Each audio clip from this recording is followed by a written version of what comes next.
Welcome. In the last session, we have seen some introduction of the climate change, like causes, changes, and consequence of climate change.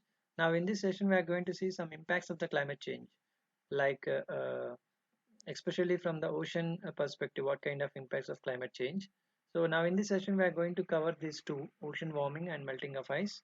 So we'll see what is the ocean warming. So the name itself, it is saying that ocean warming is nothing but continuously warming of the ocean with respect to time, right?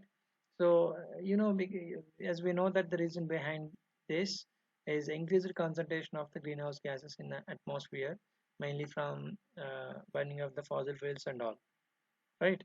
So if you see this image, the various this is a global mean temperature difference from 1850 to 1990 pre-industrial level. So it is the image by World Meteorological Organization.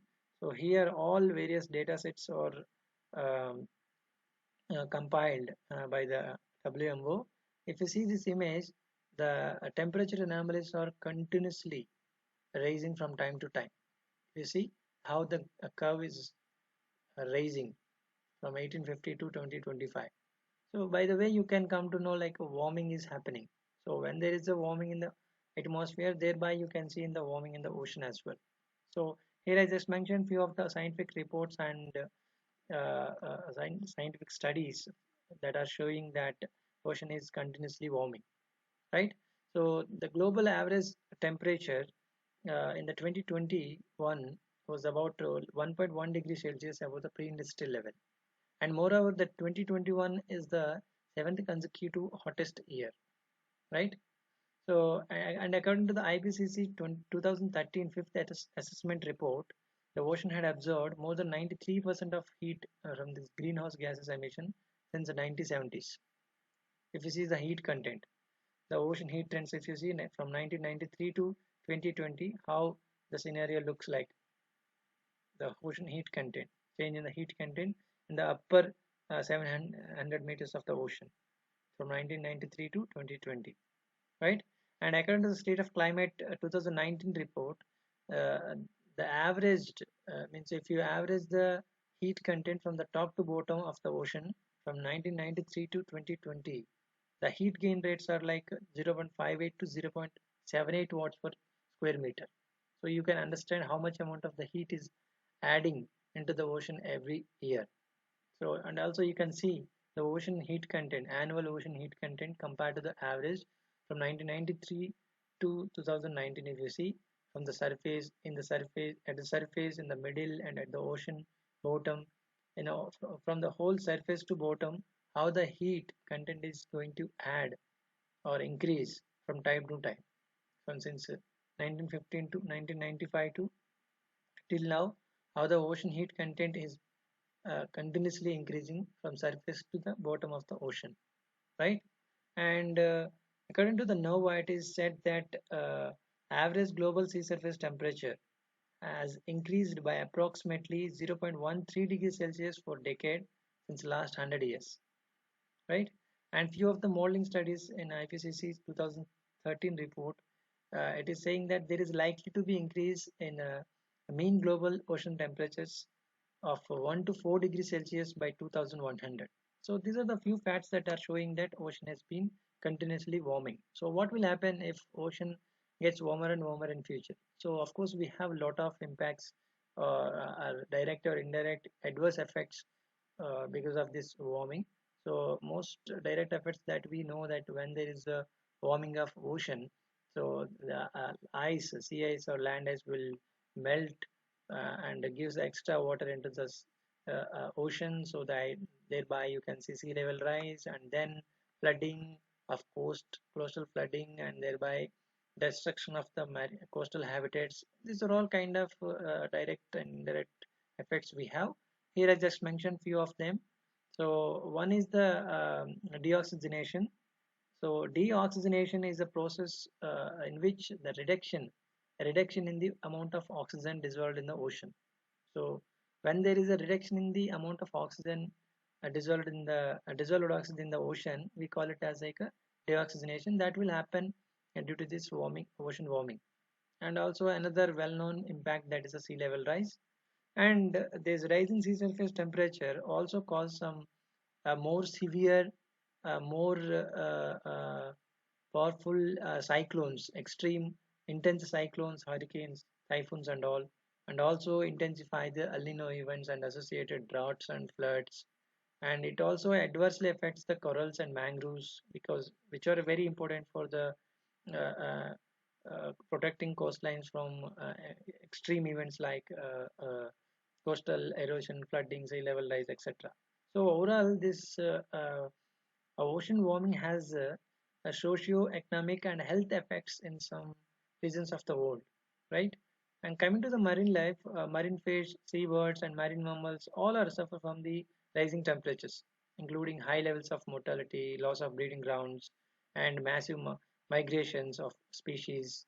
So, especially in case of this marine life, coral reefs are one of the most threatened ecosystem by this climate change effects, especially from ocean warming, right?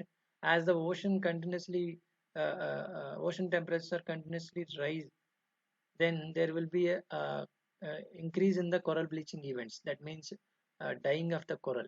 As the temperature continuously rises, then a coral life will be threatened, and risk of the coral will be increased in future, right?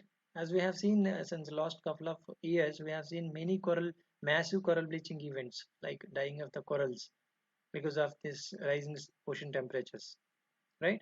So, and this warming, rising ocean temperatures not only cause these impacts but also cause some uh, um, disease related impacts like epizootic cell disease in American lobster.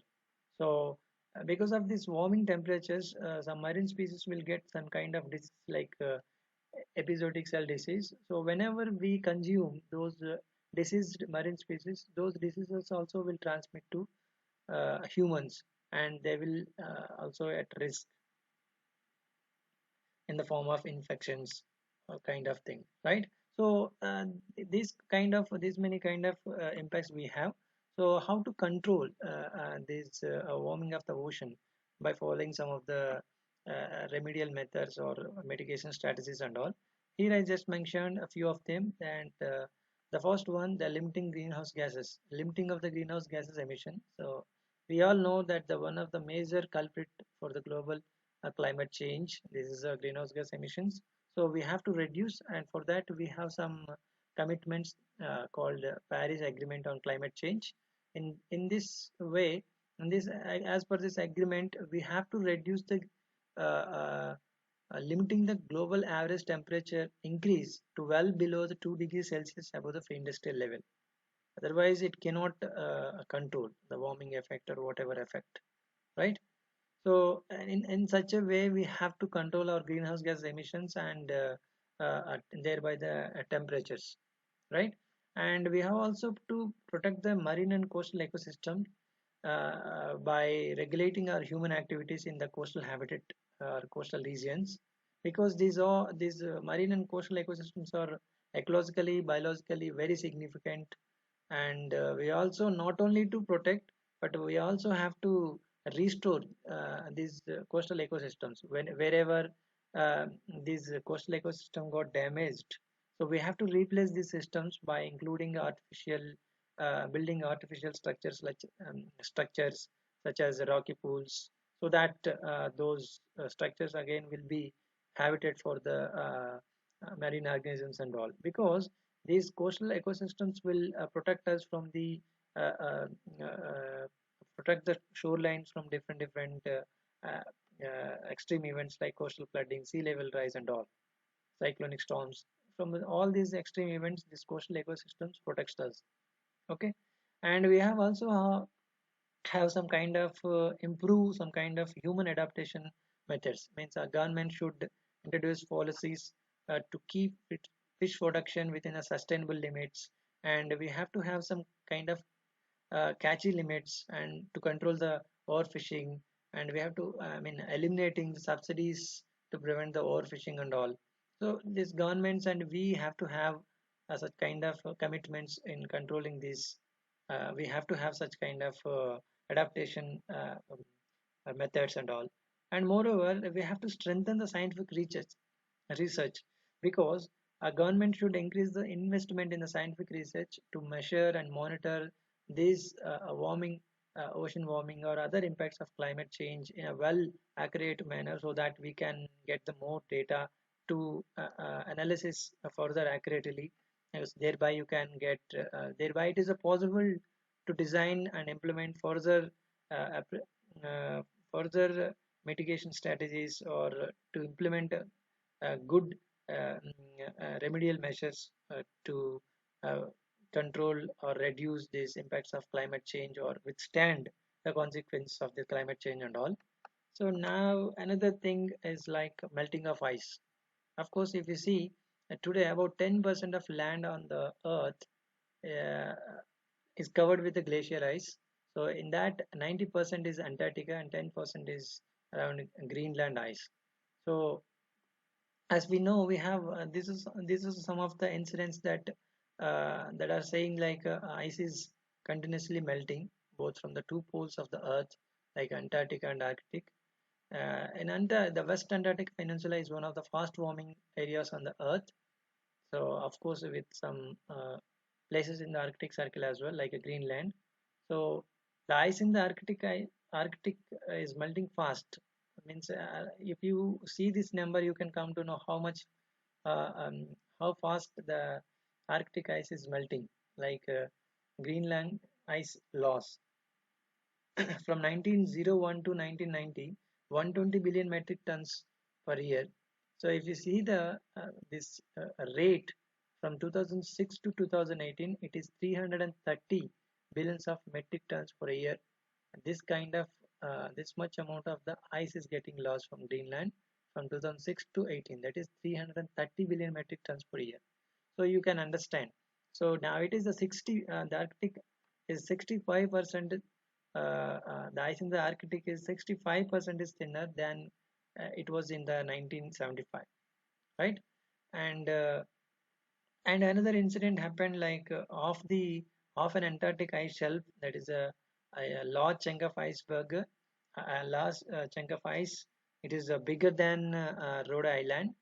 So it was broken off an Antarctic ice shelf. So according to the European Space Agency, the floating mass of that ice extended around over 1600 square miles in a size, making it the largest iceberg in the world. It was happened around and at on 21 May 2021, right? So, and another important aspect, that the microplastic, because some studies are saying that microplastic also playing a role in the melting and rheological behavior of the glaciers. So that we have to have control on the using microplastic, I mean plastic also, right? So these are the possible incidents of melting of ice in the both poles, Antarctic and Arctic. And what are the possible impacts that we will get because of this melting of ice or loss of ice? So if you see the rapid glacier melt in Antarctica and Greenland, it also influences the ocean currents. Like when the cold ocean water is mixed with the warm water, so it reduces the kinetic energy of the water. That means it slow down the ocean currents, right? And according to the NASA's Ice Cloud Land Elevation Satellite 2, or ISAT-2, is launched in 2018. According to this data, between 2003 and 2009, enough ice got melted to raise the sea level by around 14 millimeters from the both Greenland and Antarctic ice, from the studies of Smith et al. 2020. So you can understand how much amount of the ice is getting melt from both poles to raise the sea level by 14 millimeters from 2003 to 2009. Okay, and coming to the Greenland ice sheet, it is disappearing 4 times faster than in 2003. Already, it's contributed 20% of the current sea level rise. This much amount of the ice got melt, right? And science some of the projections from the scientists that if we continue these greenhouse gas emissions in a same scenario, so by that by the time 2040, the Arctic will be the ice free in the summer season. So there in the summer season at Arctic in the Arctic there will be no ice at all by the time 2040. So this is the kind of expectations or future projections that we have. And loss of ice not only gives this kind of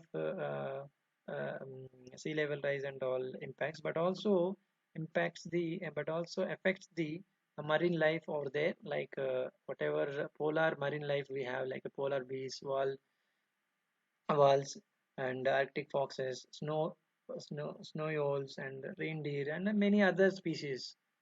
However, as of now, there is a population reduction in 45% of the chinstraff penguin colonies since 1980s.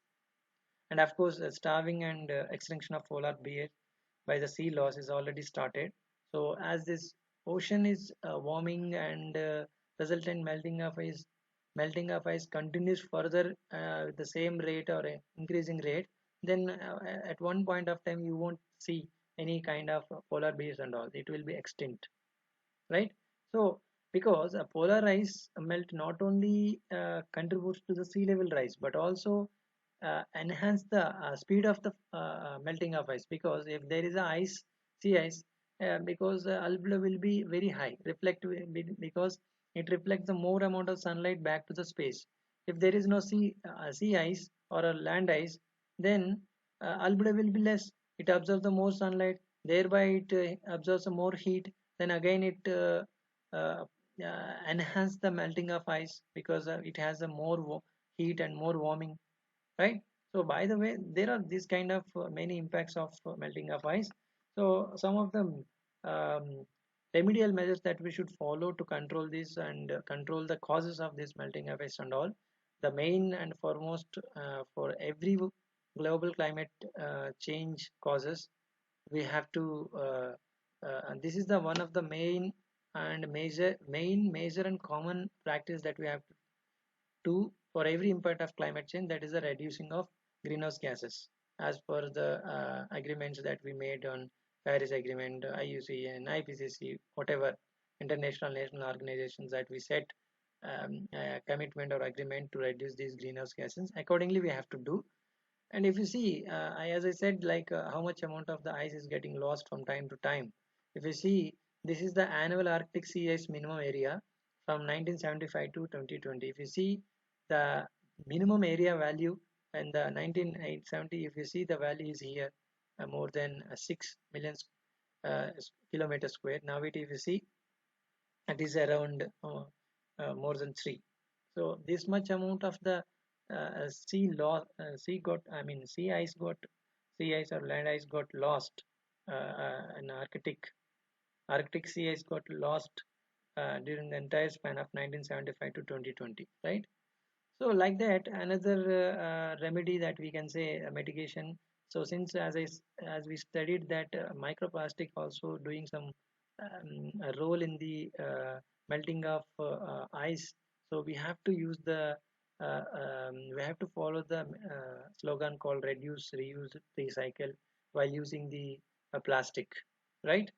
So and some other organization called ICE 991 has come up with one strategy that scattering tiny glass spheres across the parts of Arctic to reflect more sunlight back into the space, means to enhance the albedo of the sea ice by putting some kind of glassy spheres across the whole part of the Arctic ice, so the more amount of the sunlight reflects back to the space because of the glassy spheres and all over the Arctic ice, right? So these are some kind of remedial methods that we have to control somehow the impacts of climate change and it not let to happen. And we all, like organizations and governments, all in collaboration with all, we have to act accordingly and urgently to protect this to protect and to control all these causes of climate change, especially to control the loss of melting of ice, loss of ice.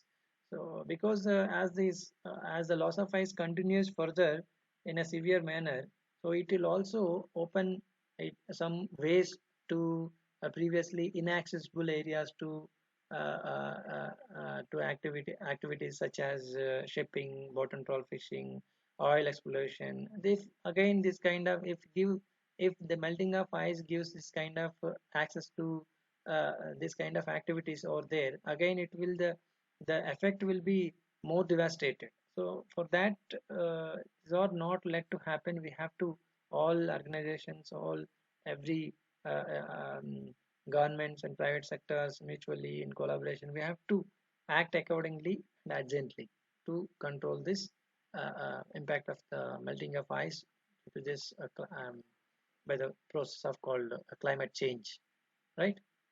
In the further sessions we will see the next impact of the climate change. Okay.